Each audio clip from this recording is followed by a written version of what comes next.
거대한 해골 이미지의 작품 하나가 공개됩니다. 이 작품은 2017년 소더비 경매에서 현재까지 최고의 작품가를 기록 중이며 약 1억 1천만 달러를 웃도는 가격에 낙찰되었습니다.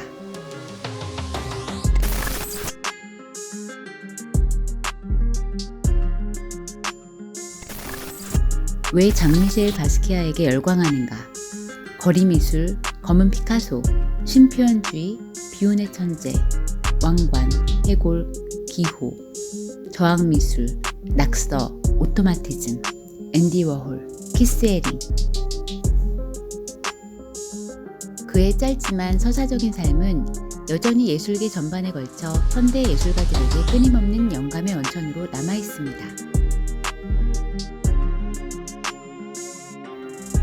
믿거나 말거나 나는 실제로 그림을 그리고 있다.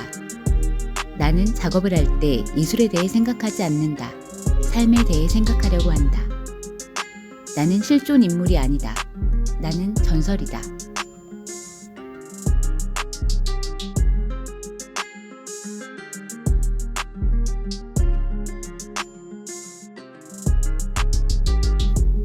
바스키아는 1960년 12월 22일 뉴욕 브루클린의 유복한 집안에서 출생했습니다.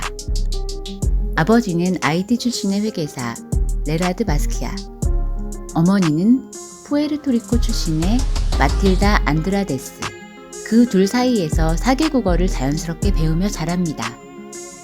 훗날 작품 속에 여러 언어들을 섞어 이야기를 자유롭게 풀어놓은 작품들이 줄을 이루게 됩니다.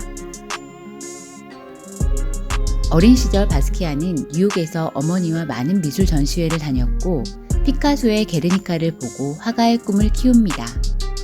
브루클린 뮤지엄의 주니어 회원이 됩니다.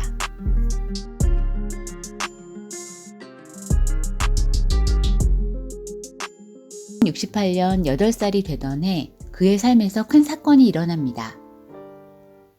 길에서 농구를 하다가 교통사고를 당해 비장을 떼어내는 수술을 하게 되고 오랜 시간 병원에 입원하게 됩니다. 병원에서 심심해하던 바스키아를 위해 어머니가 가져다준 책 한 권, 그레이 아나토미라는 해부학 책을 받게 되고 그것을 뒤적이며 오랜 병원에서의 시간을 보냅니다.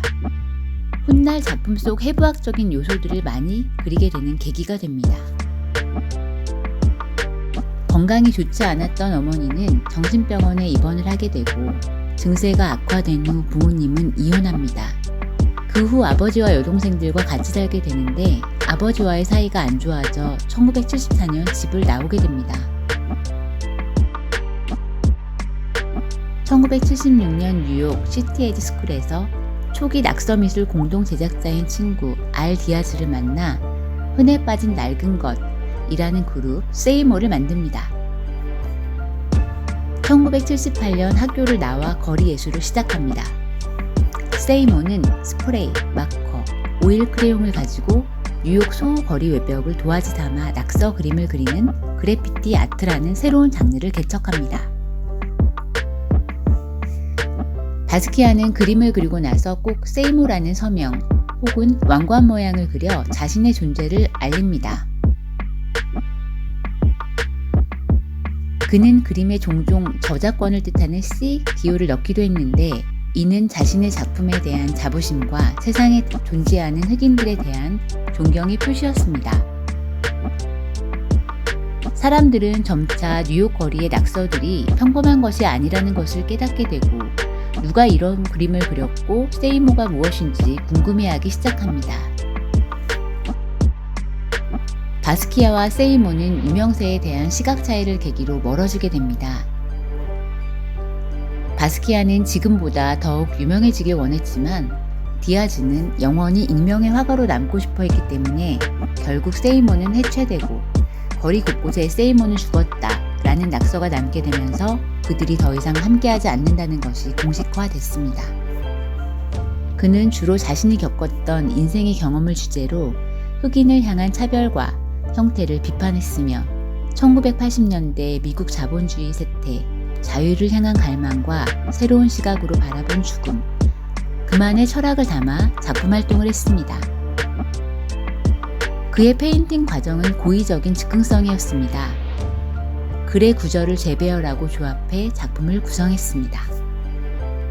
바스키아는 스쿨 오브 비주얼 아트를 방문하던 중 키스 에링과 케니 샤프를 만나게 되고 머드클럽의 창립자인 디에코 코르데지와 친분을 맺게 됩니다.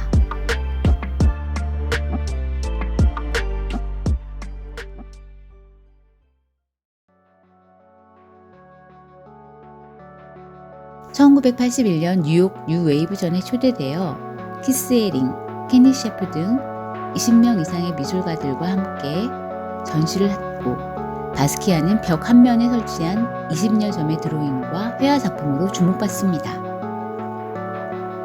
같은 해 5월 이탈리아 모데나에서 개인전을 열고 더욱 명성을 얻게 됩니다.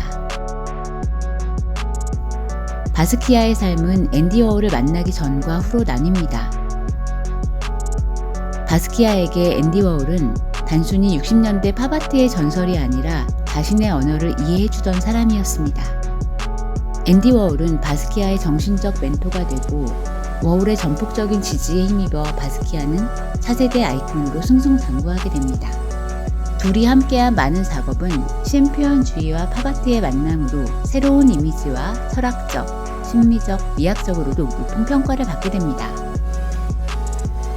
워홀이 그림을 그리면 그 위에 그래피티를 덧칠하듯 자유롭고 과감한 붓터치가 더해져 극찬을 받습니다.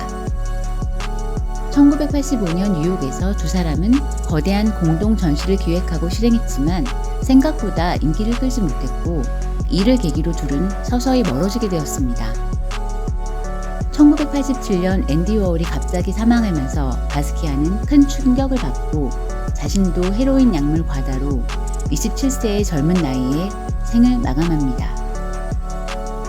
슈퍼스타의 뒷면은 화려한 모습만이 전부가 아니라 어둡고 고독함이 존재합니다.